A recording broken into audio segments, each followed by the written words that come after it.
Something to do with Telemundo. I haven't been following it that closely.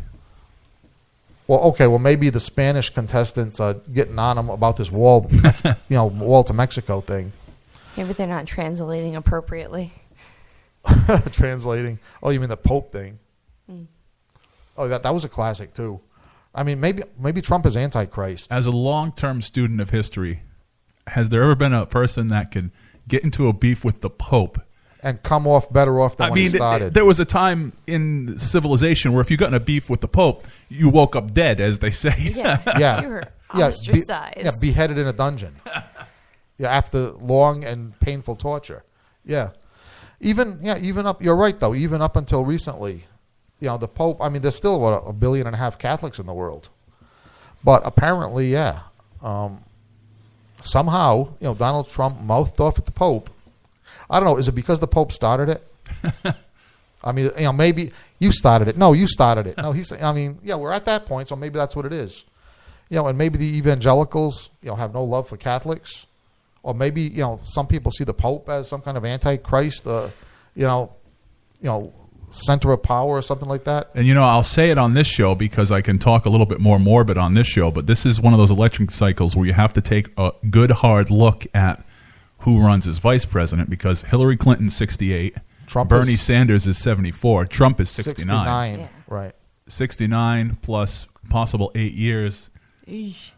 And actually, in any of these three people, maybe plus an assassin's bullet. Yeah. I'm not saying I want that to happen. Actually, I do get a big kick out of Trump. I don't want to see that happen, but it's a real possibility. To me, I'll tell you, when you think about how many people he's pissed off, and this is where we say, like on the Haunted Cabaret, the home of all things horror, lately, real life, is giving a lot of competition to the fictional horror. Like exactly. I can't do better, in fiction. Yeah, I mean, Donald Trump has pissed off everybody, but mainly the power brokers, the political power brokers. And I'm not sure how much. Well, I guess he's trying to cover one of his bases, saying he's going to increase the military spending. And, I think even he knows that if he says he's going to cut the military, he's going to be dead before the, three more primaries go by. Because the military industrial complex will definitely finish him off then. Yeah. Just like they'll finish off Bernie Sanders if Bernie Sanders is elected. When he actually tries to, do half of the crap he says, no, he won't last. He'll be going faster than John F. Kennedy. Yeah. But anyway, let's get back to the music. How about some? Here's a song that's appropriate for this election cycle and these times we live in. We'll play some Fear Factory, Invisible Wounds, here on the Haunted Cabaret on Rhode Island Free Radio.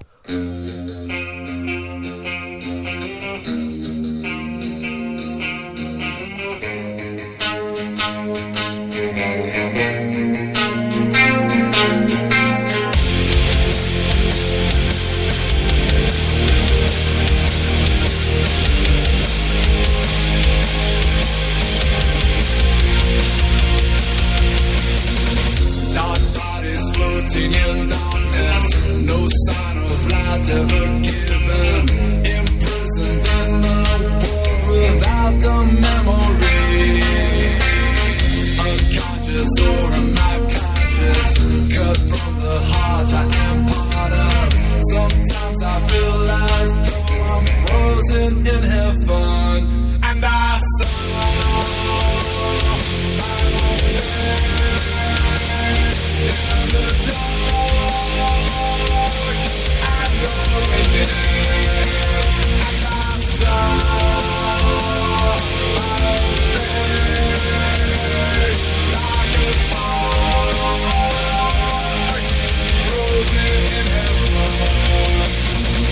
In dreams I see myself flying closer to the sun, and I'm climbing.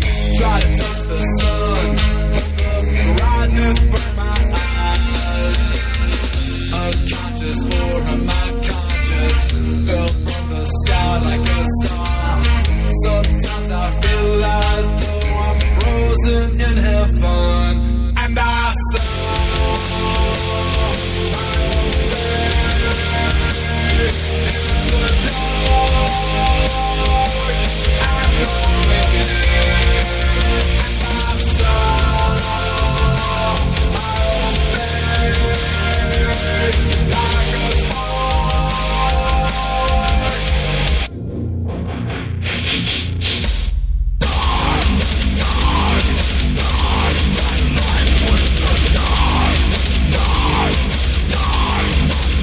was so dark, dark, dark. My life was so dark, dark, dark. Everything was.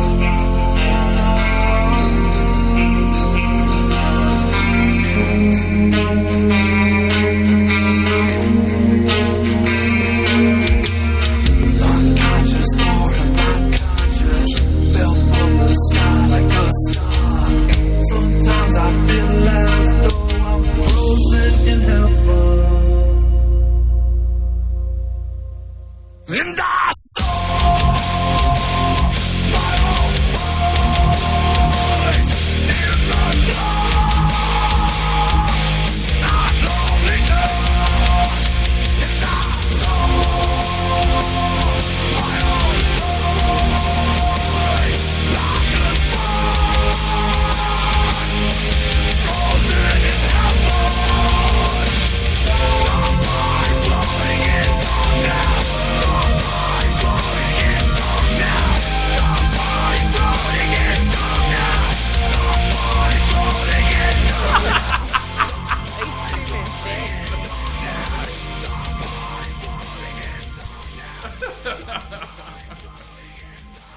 All right, that was Fear Factory, Invisible Wounds here on the Haunted Cabaret. And yes, that diabolical laugh that you probably heard bleed into the end of that track from Tony Jones was because we're having a plain old-fashioned tiff here at the Tiff table. here. It's just Between me being me. yeah, something about threatening to plant 5 fingers across Nurse Misery, and who wants to how would you say it? You wanted to go home and ice cream and bitch?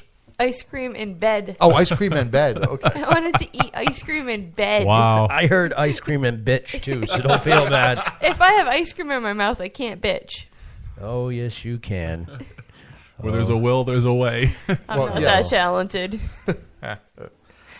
I'll tell you this. Well, maybe bitching is maybe that should be the theme of the show, because it seems that there's a lot of it going on out in the world. There's a lot of it going on in horror and superhero fandom. On Chuckles' show, we touched on this Superman versus Batman thing. Well, we did more than touch on it. We got kind of into it, so you want to refer back to his show. But I don't know. We talked a lot about it, but what I'm left with is every time we have one of these long-awaited matchups, from I think Chuckles, you mentioned, the first one was Frankenstein versus the Wolfman. Yep. From way back in the 1940s. Ever since then, whether it's Frankenstein versus the Wolfman, King Kong versus Godzilla, Freddy versus Jason. Abbott and Costello meets Frank, or was it Dracula? Well, actually, They met the mummy too, didn't they? Abbott and Costello meets Frankenstein actually was a really funny movie. It was. That was like an old-time Ghostbusters type and of thing. using the original characters, and it made it even better. Yeah. For old Yeah. Bela Lugosi and Actually, I think that was Bela Lugosi's best job as Dracula. Yeah. I really think so. He put a little bit of humor into it, but not too much. He was still Dracula, and that was a great Lugosi performance. and of course Boris Karloff as well. And I like that. Well, no, one, too. Boris Karloff didn't act in. He wasn't the Frankenstein. No, in that he one? wasn't the Frankenstein monster. He had retired from that. Let me think. The original characters in Abbott and Costello Meet Frankenstein: Dracula, Bela Lugosi. Lon Chaney Jr. played the Wolfman. Yep, I remember that one. But no, Frankenstein's monster, I believe, was played by Glenn Strange. Okay, Who- it's one of the very few times that Bela wasn't Frankenstein. Yeah, Then. well, Lugosi, Karloff. Yeah, Karloff. one of the old-time horror actors didn't play the monster. Glenn Strange was a newcomer.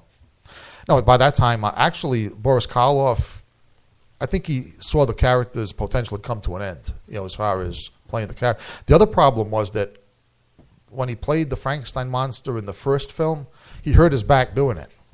So every time he played the Frankenstein monster, it took a little bit more out of his discs in his back. Putting those big ass Yeah, I freaking mean, was it- lifts up on his feet. and everything. 18-pound boots or whatever they were, and yeah. So by the time that Abbott and Costello Meets Frankenstein came around, he was playing the mad scientist rather than, like in House of Frankenstein, Yeah. Karloff played the mad scientist, not the monster, and actually was twice as creepy. But as far as conflicts, among well-known horror characters. Yeah, I mean, it's never ended well. No, you Not- always get a screw Not to job. this point. Yeah. There's nothing happy at the end of this. No, there's never a definite winner. And it's I not think. it's not only a screw job, but it's usually a poorly done screw job. I mean, the only one I remember there being a good ending after, and it was a really terrible movie, was Demonic Toys versus Puppet Master. Yeah. I remember that one with. There was a clear cut. There was a clear ending to that one, but even at the end, one of the toys popped back up into the picture. Yeah, So so it's kind of like it ended, but Right. But that's not of the stature no, of these other confrontations that we're talking about. yeah, they're definitely not on their level. Demonic Toys, Toys and Puppet no. Master. No, Superman, Batman, like Godzilla, King Kong. Which one doesn't belong here? Yeah. Yeah, Alien versus Predator, another fantastic screw job. We really don't get a No, and I don't- definite answer on that. No, and I don't see any reason why in that one you couldn't. yeah. I mean, obviously, as formidable as the aliens are, the predator should. It's a predator. They It's kill. a hunter. It's like It's a what big. they do. It's like a human big game hunter. Hunting an animal, no matter how intelligent. It's Yeah. Once they made that series PG-13, Oh, they destroyed they it. were done with it. Kind of Right like there. wrestling. Yeah, it's like Yeah. once you turn something that is basically rated R, both of them, Yeah. into a child-friendly movie, you killed it. It was done. Oh, kind of like then the other screw job was Tony mentioned wrestling. I mean, up there with as far as to a long-term wrestling fan like myself, another confrontation and rivalry that was right up there with Godzilla versus King Kong and Freddy versus Jason in wrestling was back in the WWF Attitude Era when Triple H had the rivalry with Mick Foley. Yep, Tony. Yep, I just got a rise out of Tony. Yep, and this was. I'm not going to do wrestling the whole show. The cage match, the phenomenal cage match that retired Foley from the wrestling, that didn't really retire him. The street fight. Yep. Yeah, but that rivalry, it went. I think it maybe. I want to say 2 years, but not quite. I mean, it started in a nonchalantly enough. Right. But Foley and Triple H, they worked that thing up into like a fever pitch of suspense, like up there with Jason versus Freddy, as far as what was going to happen in this match. And, including the transformation of Mick Foley into Cactus Jack, which I'll tell you, if anybody has that on video, I would love to see that again. Back when, a few months before the final confrontation, when Triple H pile drives Mick Foley on the table, and Mick Foley's laying there on the table. Triple H walks away. Then Foley turns his head, and you see this diabolical smile. And you know what I'm saying, without any words being spoken. I mean, this could be like an acting, school, like for the job he did on this. Without a word being spoken, you know that his personality, he's changed. Right. And by the way, I have to pat myself on the back because I was in one of the SummerSlams where that rivalry took place was in Providence, Rhode Island, and I was at that. I was at that not SummerSlam, Thursday night SmackDown. Thank you. Yeah, Thursday night SmackDown, and that was the night when Mick Foley said he wasn't going to let his little kids watch the match. The street fight with Triple H. But he thought it would be okay if he gave his kids a little bit of a sample about what was going to happen to Triple H that night.